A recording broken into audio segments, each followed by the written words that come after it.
What is up, Houston Illini? Welcome to the 3-in-1 show, where we interview and feature a variety of University of Illinois alumni who are now living and thriving right here in Houston, Texas. My name is Brian Crawford. I am an Illinois grad of 2008, and today our featured guest is, I think, going to be one of the most interesting guests yet. He's got a BA in History and Political Sciences from Illinois, and MA in Ural Altaic and Central Asian Studies from Indiana University. Yeah. Okay. And MS in Defense and Strategic Studies. But maybe the most interesting part is he spent 22 years in the CIA as a targeting officer and political analyst. Now is a senior consultant at Straife Risk Management. He's going to talk a little about his experiences with his life serving our country, and now with his career moving here to Houston. Say hello, Mike.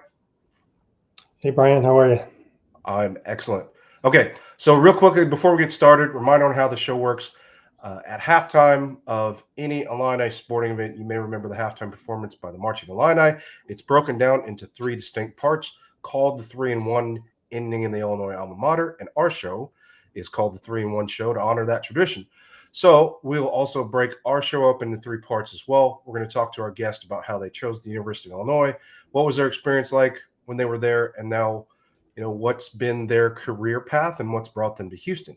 So no matter how you're watching, please subscribe, follow, make sure you don't miss any of the shows coming up. So without further ado, Mike Croissant, welcome to the show.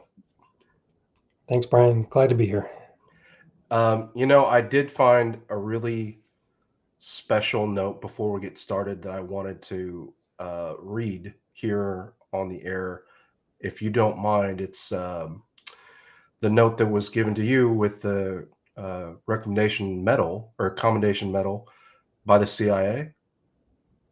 Sure.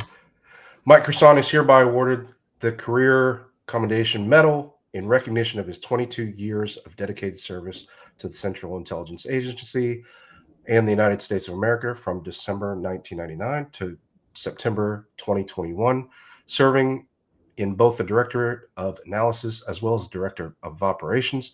Mr. Croissant has made a significant impact on the mission in each component of the agency, overall leading from the front. During his career, Mr. Croissant was awarded 25 Exceptional Performance Awards and 4 Meritorious Unit Citations.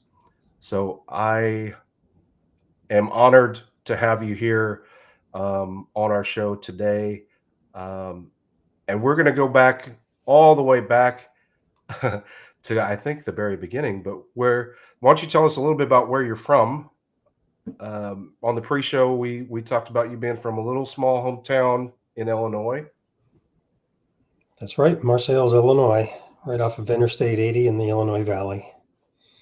Not known for much except the National Guard training area right outside of town, and there's a nuclear plant not far away. But other than that, it's a little town you'd never even really know was there. Nothing ever happens there, and just a small little town and a great place to grow up in the 70s and 80s. I grew up in one of those little small hometowns. At the time it was 3,300. What was the population of your town? In my time, it was around 5,000, 5,400. It's since shrunk a bit. But did you have a stoplight? We had no stoplight. Yeah. Still don't. It's just one of those places, we didn't lock the doors at night.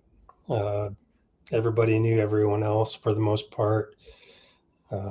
Everybody got along for the most part. And it was just a place to enjoy yourself growing up. And I did so. What were some of the things that you were involved in growing up? I was into football mostly.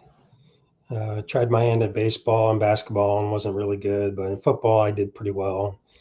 Both my junior and senior year football teams went to the state playoffs. Nice.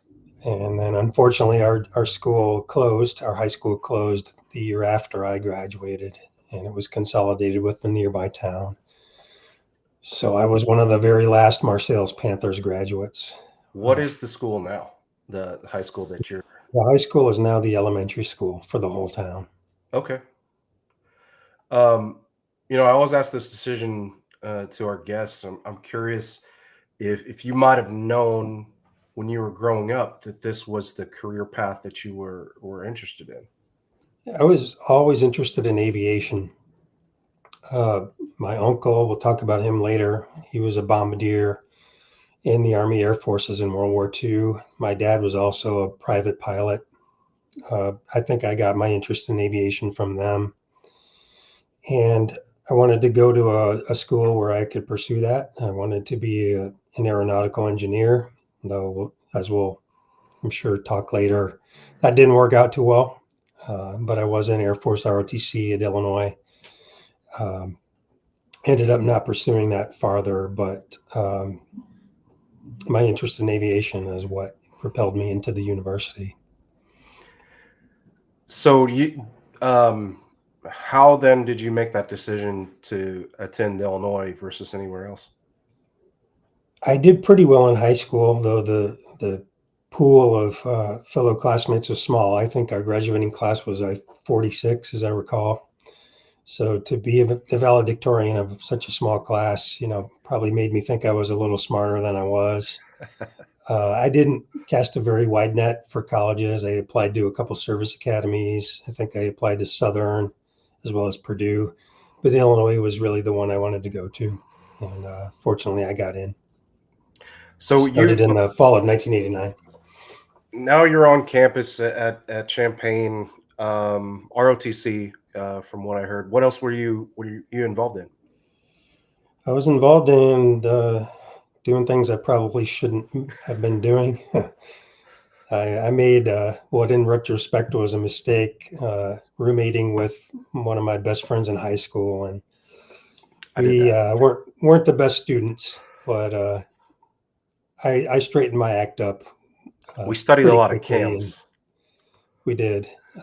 And I mentioned my intended career in engineering. Well, I'll never forget this. My very first calculus test at U of I got an 18 out of 100. And that pretty much told me that I wasn't cut out for that life. So I went back to my original passion in life, and that was current events. And I ended up in political science and history.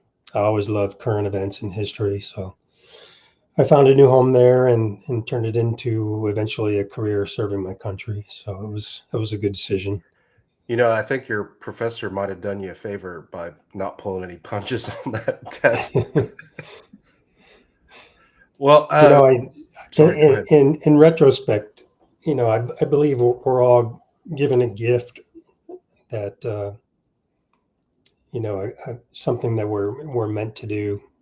I think mine has always been writing, and it took me years to figure that out and to finally serve that passion. And we'll talk later about the book I have coming out, but uh, I deluded myself to think that I could have become an engineer. I was just not nearly smart enough. Well, I think you kind of you only know a certain number of buckets of career paths at a young age, and you have this wide track of options, I guess, or potential directions. It's kind of hard to choose when you just don't know, and you don't know what you don't know. Yeah, Um, and college goes a long way to helping you narrow it down. And for me, 1989 to 1993 was a very consequential time in world history. I mean, the very first semester I was there was when the Berlin Wall fell. The Soviet Union came apart, and in my junior year, we had the Gulf War in 1991. The whole map of the world was utterly transformed, and it was a fascinating time to be there and to be studying it. And I just couldn't get enough of it. so then you chose your major to be historical or history and political sciences. Um, I'm assuming the writing thing and your passion for history kind of helped that one. Absolutely. I went on to a master's degree in southwestern Missouri, where writing was a very big priority. And my master's thesis ended up being 500 pages long. Fortunately, I was able to turn that into an academic book. All right, so you're published. I was published in my 20s, fortunately Nice. for me. Though no one's ever read the books, I'm sure. And I know I barely made any money off of them, and that's fine. They're meant to be library books. But I pursued my interest. As I stated, the Soviet Union came apart while I was at U of I. And one particular part of the Soviet Union, it was called Central Asia, all the countries whose names end in Stan. And I became utterly fascinated with that region. Civil wars were breaking out, ethnic conflicts.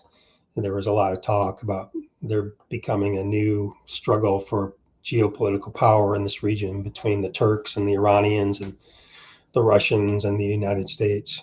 That did play out in some ways, but I was utterly fascinated. And after I got my first master's, I decided to go on and prolong my punishment. And I got another master's degree, this time in Central Asian Studies. And there, this is at a Big Ten rival I will not name, but there I did pick up a couple of languages and rather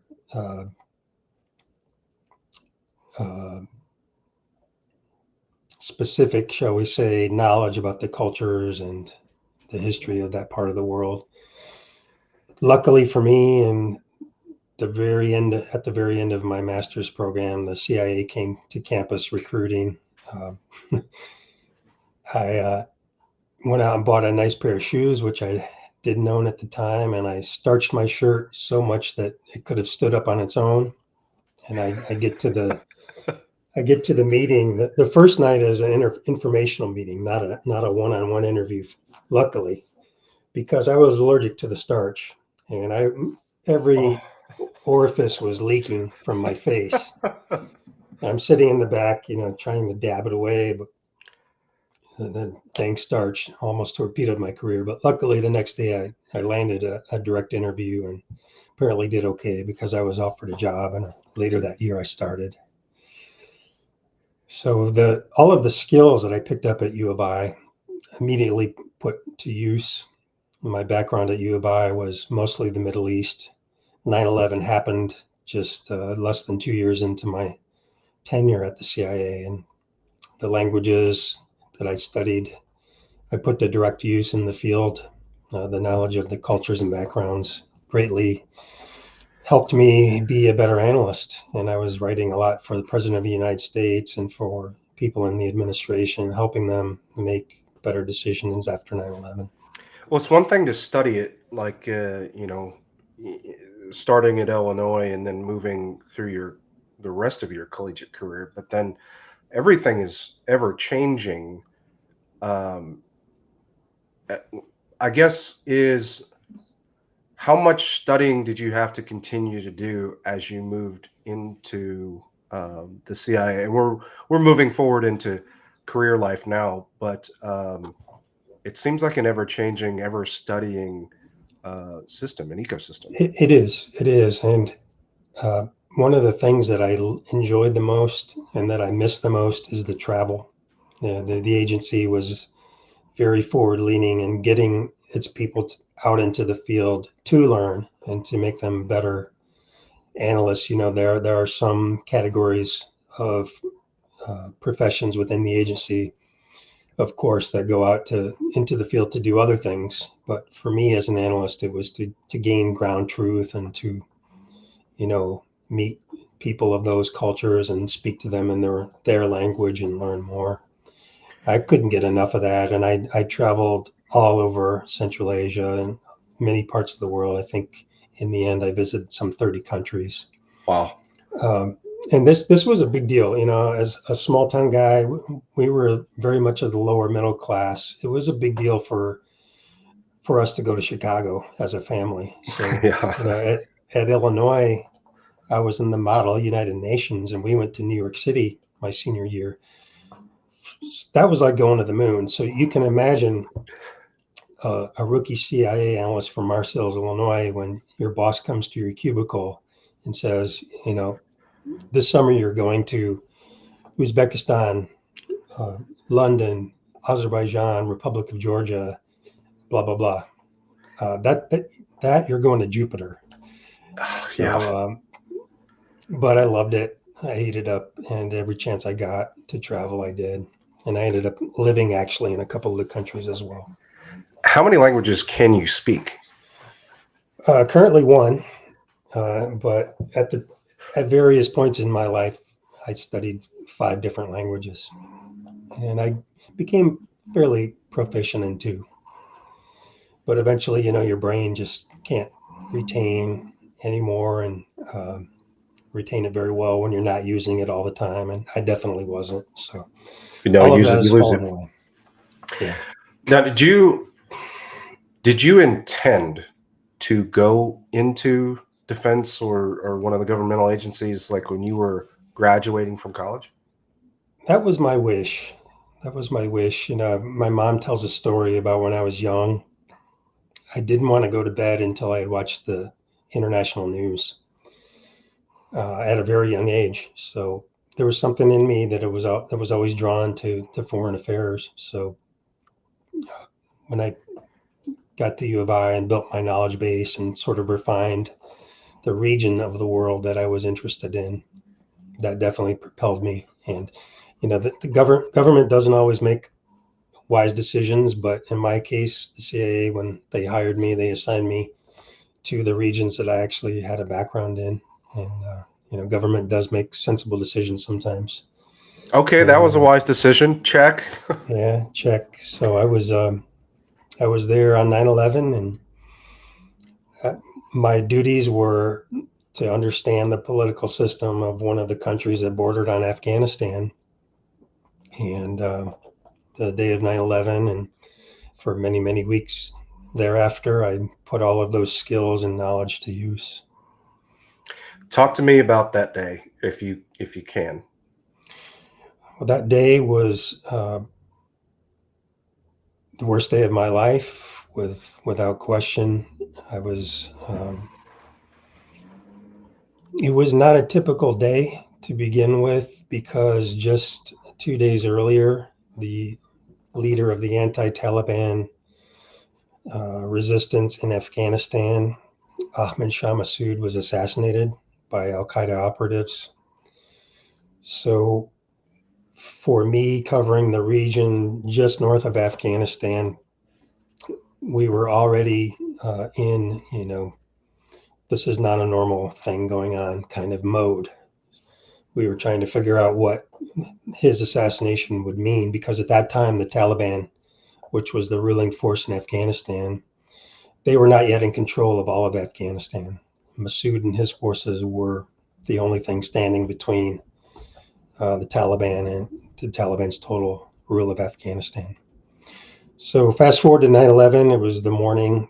We had a morning meeting, my team. This was a team of, maybe a dozen different analysts covering the countries that made up that geographic part of the world. We talked a lot about Massoud's assassination and what it meant. And the meeting went long. And by the time we came out and we re-entered the we called it a vault. We re-entered the vault where our cubicles were. I could hear in the distance a TV on, and that was not typical because you respect other people's wish to have some peace and quiet and do the work. But and I also saw a crowd of people, so I knew something was going on. So I walked over, and by the time I got there, both towers had been hit in New York. So from there, not long after that, the Pentagon was hit. The Pentagon is just a few miles down the road from Right. Langley. So I had a dear friend there who was nearly killed when the plane hit. And within a matter of minutes, the compound was evacuated, and I went home and, like most Americans, spent the day watching TV. And then the next day, I'll never forget walking into the building. It was before sunrise. I lived in a remote suburb, so I had a long commute I tried to lessen the pain of the commute by arriving early and leaving early. So I arrived very early before sunrise. I remember walking in, and I could feel the weight of the tragedy and the loss on my shoulders, almost in a physical sense, because I knew that, the one agency that was created to provide warning of these events had failed. Though I didn't personally have anything to do with being an analyst of Al Qaeda, I felt responsible. And I walked into the building that day, weighted down by the sense of failure. But also, there was a little bit of a spring in my step because I knew I would have a chance to redeem myself and the agency and to fight back. And I did that. And over the course of, some terrifying and stressful weeks in which, it was a constant carousel of threats, many of which have not been made public. We got through it. Afghanistan fell before the end of 2001. And it took many more years, unfortunately, to get bin Laden, but we did that as well. As an analyst, and I'm making an assumption, you're receiving tons of information, and probably an overwhelming amount. How are you then deciphering what is truthful, what's factual, what's legitimate, what's a legitimate threat? That's always the hard part. It's overwhelming. It is. When it comes to human assets, that is what you would think of as a spy. Mm-hmm. There's a process for vetting their information. I can't go into it, but you do have all kinds of information coming in, particularly the open source stuff. You have to be very careful what you trust. But for other things like communications intercepts, you have to reason through every bit of information that comes in to determine its veracity. Do you feel, well, going back to that day, from the emotions and the weight that you had talked about, do you feel like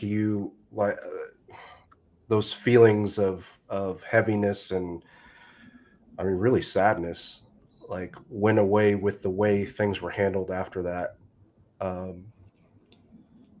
Does that make sense? It does. It was emotionally devastating for me, and I'm sure for many of my colleagues. We did bury ourselves in the work. Sure.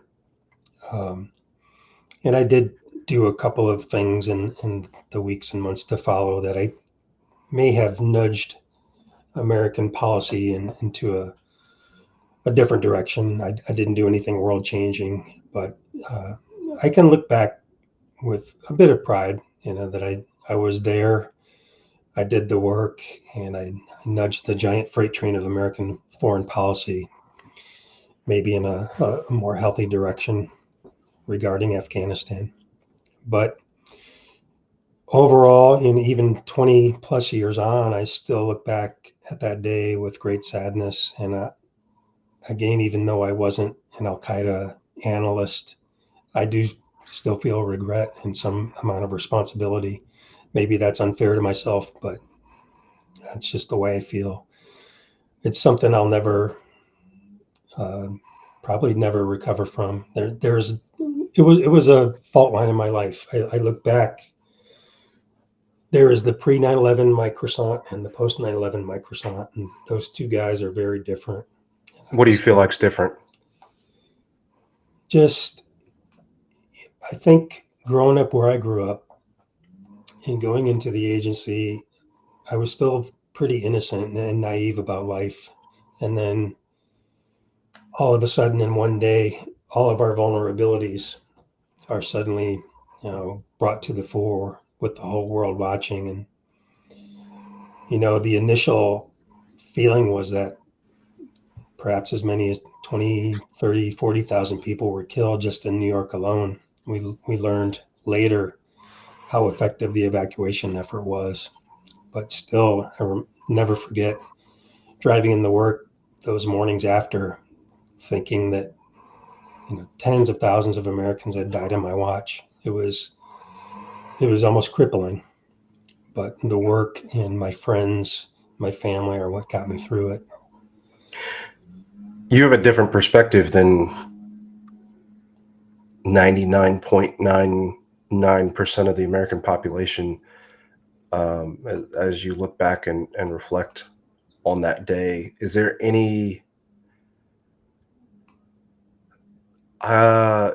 a more proper way in your mind for the general public, for me to look at it that day and look at that time in our history, or look at that event, that you would recommend? What I would say is this: the threats to our country are grave and they are never ending. 9/11 is obviously a tragedy, and it's one in which there was probably enough information to take steps to mitigate what happened that day, if not stop it entirely. We can never have a redo, though it would be nice if we could. However, what I would say to anyone listening is that there are thousands and thousands of patriotic Americans who have been working nonstop since that day to derail further attacks of that kind. And I personally know of scores and scores of attacks that were derailed, had a part in a few of those. The enemy never sleeps. The enemy is always trying to adapt to our defenses, to our countermeasures. But there have not been any further mass casualty attacks like there was that day in over 20 years. I never thought I would be saying that 20 years on. I thought for sure, particularly in those first few months after, that we would be hit again and hit hard. 9/11 to me was just the opening blow. It wasn't going to be a one-off. But the reason there haven't been any more attacks of that scale is that they've been stopped. Not because the enemy stopped trying, but because people at the agency and other intelligence agencies and the U.S. military have not rested for a minute since 9/11. And Sounds like you have a great deal of respect for those teams and those people and the organizations that are holding that together. Is there anything you want to say about No, I that would any just further? say, if you're the praying type, pray for those people, because they literally keep us safe at night. And we will never know the full scope of what America has faced. That's all classified. The failures of the agency are very often brought out into the air to, for various reasons. The successes are almost never publicized. The biggest success of my time was bin Laden's being brought to justice in 2011. The agency, that was its finest hour in my view. But all of the many other successes don't make the headlines, and that's fine. That's just the nature of the work. I have a perception, I guess, and I want to kind of, I guess, ask about it. Um, what we see most of the time in the news is the punchy, bold headline making, and it's normally disparaging, right? About political decisions, about what our country's doing, XYZ, this way, that way, and the other. I'm curious how close to real are those news stories versus what the reality actually is I'm and glad you what you're asked that. dealing with. Yeah.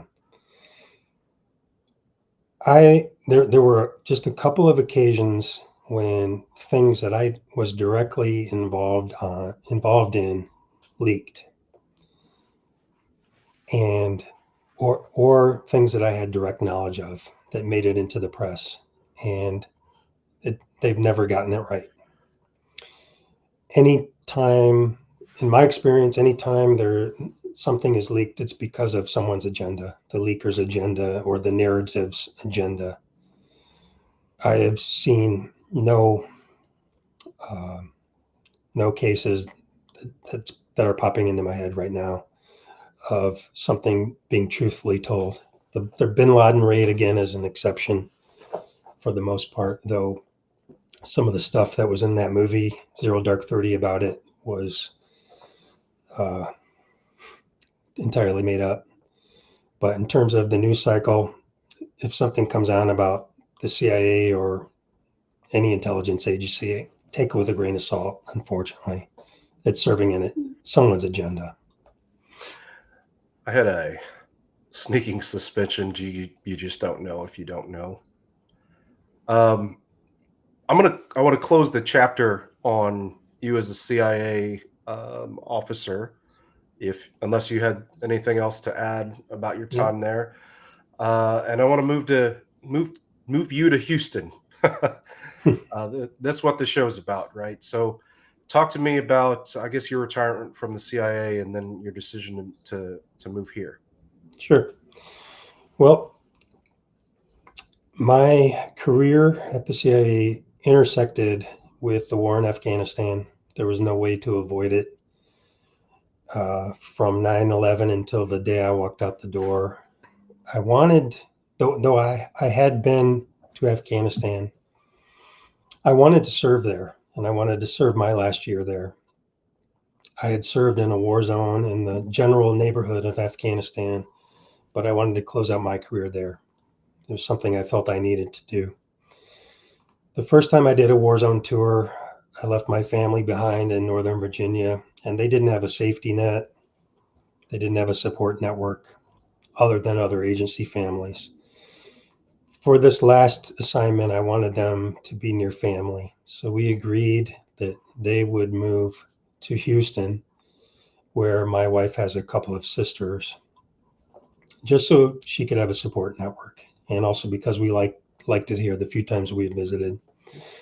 So I applied for a job and got a job. I was going to be doing counterterrorism operations in one of our remote outposts in Afghanistan in the middle of, bad guy country. We got our house in Northern Virginia under contract, and what do you know, COVID hits and the peace agreement. So the agency decides to close all of its bases in the hinterlands of Afghanistan, and my assignment was canceled. So I was left without a job for the last year. And like I said, the house was already under contract. So I essentially said, look, I'm moving to Houston. You got to go. please hook me up with something in Houston. And to their credit, they found me something, and I worked for another government agency my last year. What was that? Or if you can say what that? I'd rather not. Sure. It's nothing cloak and dagger, nothing like that. It's just a desk job for a year. But I retired in September 2021, and have loved Houston pretty much every day, except the super hot ones. But have a lot of great friends and associates here. Where's your favorite place to eat here in Houston? That's what I want. Oh boy, I'm gonna have to say Big Z's Pizza in Katy, Texas. Okay. Chicago style pizza place. Recently ranked, I think he said number 4 in all of Houston for pizza. So it's definitely a place you need to check out if you like. I gotta make pizza a trip. Pie. You need to do an event there. It sounds like.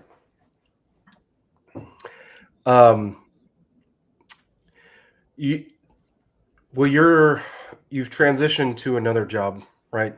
Senior consultant at Straife.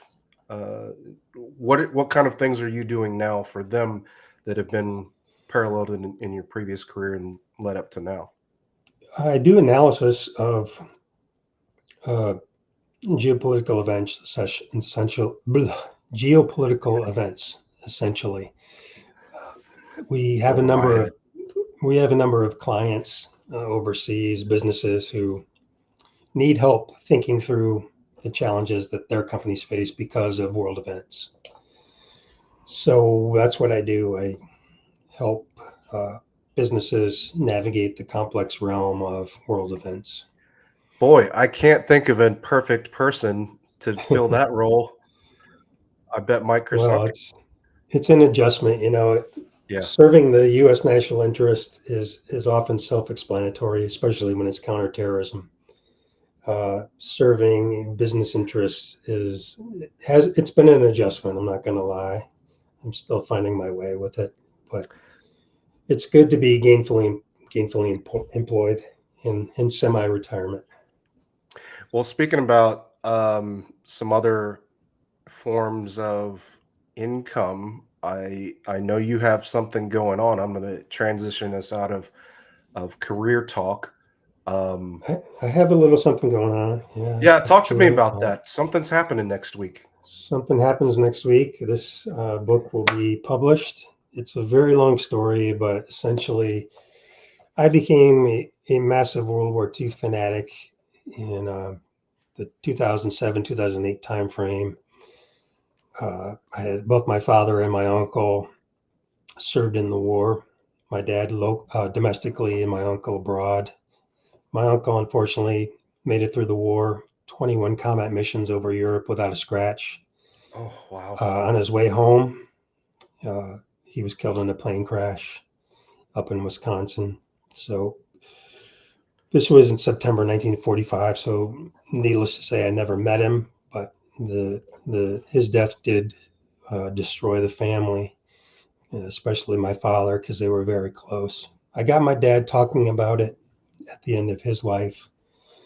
And when his sisters, my aunts, learned about my budding interest in my uncle, I ended up acquiring the letters that he wrote home during the war and whatever documents were still in the family's possession. And I went through those and I pieced together the missions that my uncle went on, the combat missions. And I approached it as an analyst would. I looked at each target, why we bombed it, a little bit of the history, and I come to the mission on April 25th, 1945, which was to Linz, Austria. In my research, I was very surprised to learn that Linz, Austria is the town that Adolf Hitler considered his home, his hometown. Not his birthplace, his hometown. He essentially went through adolescence in this town in Austria. And he, at that point in his life, was an aspiring artist. He would spend his days when he wasn't in school walking through the town and drawing sketches of what he would do to it if he could. Well, what do you know? He goes on to become the leader of Nazi Germany. And in March of 1938, after stopping at his parents' graves, he makes his way to Linz. And according to reports, there are more people gathered on the square to meet him than in the entire population of the town, some 70 or 80,000 people. And Wow. the reception that he receives is so great that he decides to annex Austria. And the rest is history. He immediately begins advancing his plans to turn Linz into the cultural capital of Europe. It's come out that the Nazis were stealing artwork from all across Europe. Well, that art was going to go in a museum in Linz. In order to rebuild the city, though, he needed to be able to pay for it. So he industrializes Linz. They build a massive steel factory and becomes later an armaments production facility, and they build an extensive rail system. Well, that makes Linz a target for the Allies. So in 1944, the Allies start bombing Linz from bases in Italy. My uncle didn't arrive on the scene until the early part of 1945. And by April, the Germans had been expelled from Vienna by the Soviets. Unfortunately, they took most of their anti-aircraft artillery guns with them and put them in Linz to defend Mm. Linz. Linz was the last major location of supplies in that part of the European theater. So the 15th Air Force, which is the outfit my uncle was with, was dispatched to destroy the rail system and all of the rail cars that were there. Unfortunately, all of those anti-aircraft guns that were placed in Linz was already a very heavily defended city, now even more so. The men were shot to pieces. 28 planes were shot down. I'm sorry, 28 men were killed, 15 planes were shot down. My uncle made it through without a scratch, but unfortunately, many men did not. And I began doing my research, and in the end, I interviewed about 55 survivors over the course of about 10 years. I made 2 trips to Linz to research it there. So cool. I met many people who were under the bombs that were being dropped, and Really? it became a fantastic story. It became a labor of love, and quite a gripping tale, if I may say so. So, Who fortunately, is I found a publisher who agreed with me that it is a gripping story, and Kensington Press is putting the book out in 7 days. The book is a love letter to the men of the generation, and especially of the mission. It tells the story of that single mission, which just happened to be the last big bomber raid of the war in Europe. And it's also the story of the men and how they got on with their lives after these events. Even those who weren't wounded or killed carried their own wounds, often invisible. So it's about how they survived and got on with their lives. What was the most interesting story or conversation that you'd had with someone? Oh boy, there's so many. Research? There's so many.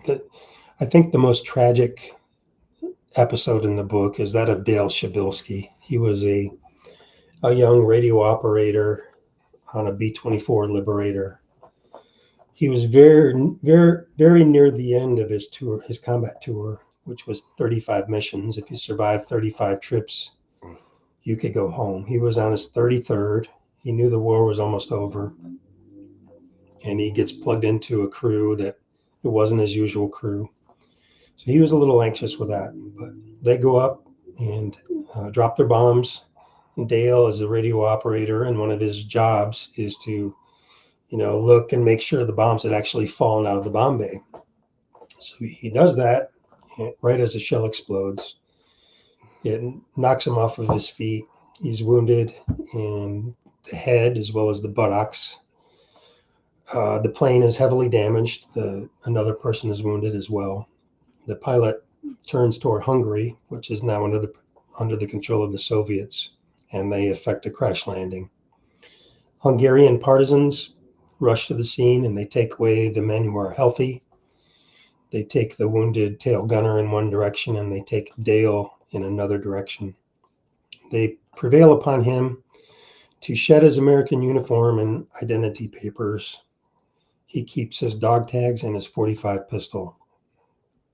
They make their way to Budapest and convince him to turn himself over to the Soviets.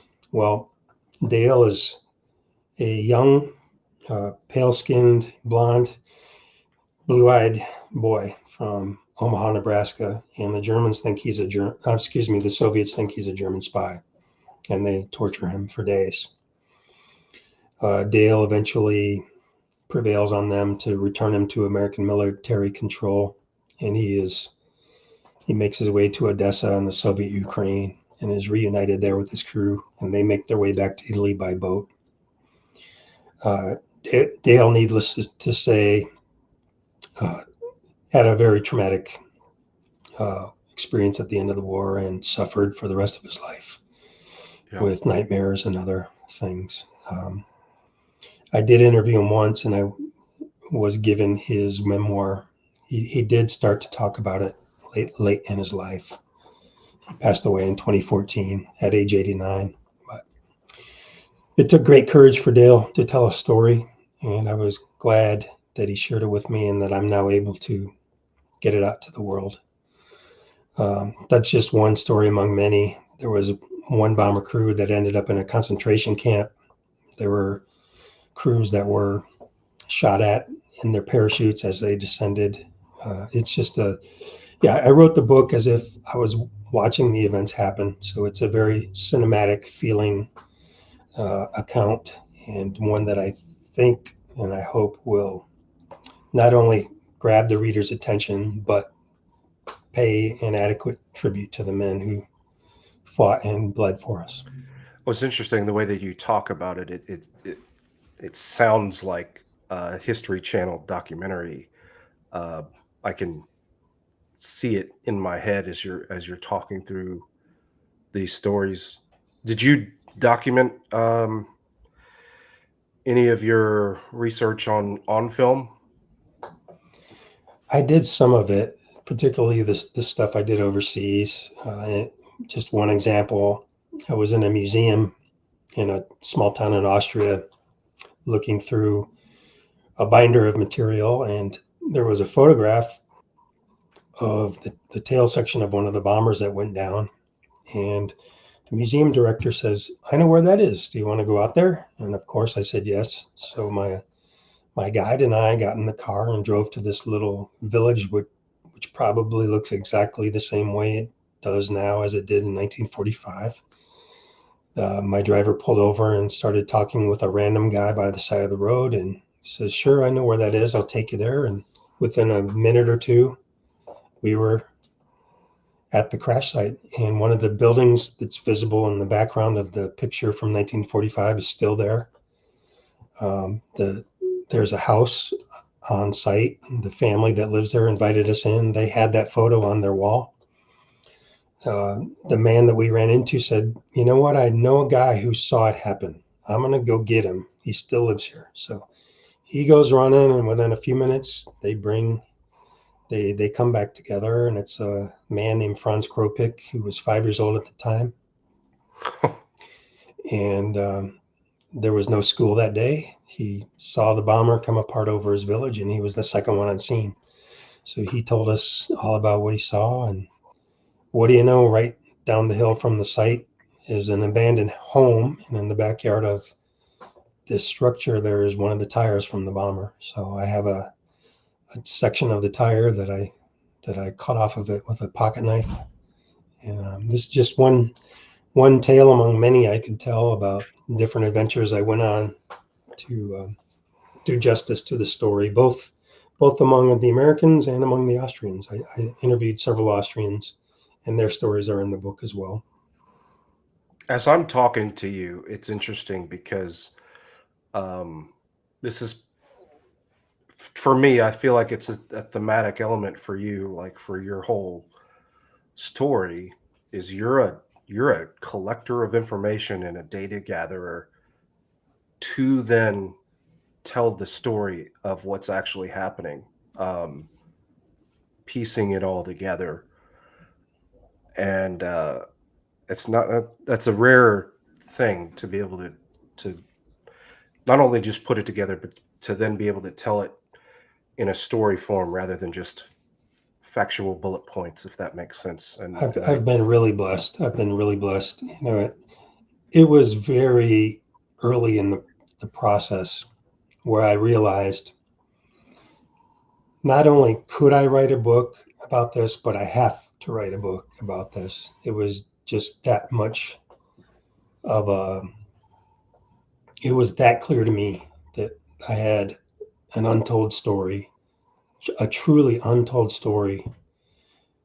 And I had access to some of the men. I was given access to diaries and memoirs and things that had never seen the light of day before. And I just viewed myself as a messenger. I'm telling the story because they could not or did not. You know, many of them never talked about the war, much less this mission. I had many family members come to me for information about what their dads did. So, you know, I became quite close with some of the men and spent hours on the phone with or in person with some of them, and really got them to open up and unburden themselves, and hopefully got them to see that what they faced, what they went through, and the struggles they had later in life was all for a good cause and that they saved the world. And just on that alone, I'm glad I did this. My hope is that the book will not only help us remember them, but it will also help the children understand why their dads or uncles or grandfathers never talked about it. So, it's interesting to me that you landed on the title that you did. I understand that that's the thing that happened, and maybe that's the most glaring attention grabber. But how many other versions of that did you have in your mind before you landed on I think that's probably the second version, an earlier one. It's been such a long road, I don't remember, but it was lame. It was totally lame than this it? one. Yeah, I've been blessed. Like I said, I think every Sure. person is given a particular skill or gift or whatever you want to call it, and mine is the written word. I'm not so good verbally, but I can tell a pretty good story with the written word. And the publisher accepted my title and my subtitle without a change, and the manuscript was almost unchanged. So Never that's happens. not that's remarkable, and I'm so glad that Kensington gave me this opportunity to get the How story out. did you read the audio version? I did not. I wouldn't want to. I don't have a very good voice for it. The person Who? the person who's doing it, it's in production, I believe, still, but they have a long Matthew resume of. McConaughey. No, unfortunately. No, okay, guys. I wanted Schwarzenegger because he's Austrian. This actually would have been cool in that read. What's your next book title? I don't have one. Um, this story is so personal to me because my uncle, his life and death is in the book. Um, and now that the men have all uh, left us, there are so few veterans left now. There will never be for me another book like this. And frankly, I don't know if I would want to try. I do have a couple of ideas, but there will never be another one like this. Something so personal and something that I can do with so much firsthand information. If I find one, you'll be the first to know. Oh, God, I'm very excited for this one, and I got a feeling that I'm going to be very excited for the next one too. But you guys can see down below bombinghitlershometown.com. The release date is next week. And is there any place that someone can't get? I've seen some of the information out there. I've already seen it on Amazon. Where else can they get the book from? You can get it at any place books are sold. Books a Million, Barnes and Noble, Amazon. It's up on Goodreads. I know that's not is it a place where you can buy books? I'm not sure, but anywhere you can get books, it'll be in bookstores as well. And I'm starting a book tour that probably overstates the matter, but if you look on my website, there's going to be an ongoing list of places I'll be stopping, and I'd love to meet anyone watching who would like to come out and meet me. Happy to do it. Yeah, speaking of, for the Houston Illini Club's event that we've decided to put together, come out and meet Mike. Um, he will be doing an exclusive book signing at the Lone Star Flight Museum out at Ellington Airport on Saturday, April 13th at 11:30 a.m. Um, anything special going on at that event? I may have a surprise guest. I'm still working on that. Um, Cross your fingers, but no, just me talking about the story and signing books, Okay, showing love for my fantastic. guys. That's good enough for us. Well, make sure you visit HoustonIlliniClub.com for any and all information about other events coming up that the Houston Illini Club is putting on. Make sure you go to Bombing Hitler's Hometown to get more information about Mike's book coming up. I just wanted to give you, in closing, a sincere thank you for your service to the country. Um, after hearing your story, you carry an incredible burden that I don't think a lot of people could carry around with them, good, bad, ugly. But uh, from me, my family, and on behalf of the club, we sincerely thank you. Thank you very much. I appreciate that. And thank you so much for your time today. Join us again next time for the next episode of Houston Illini Club 3-1. Thanks, Mike, for being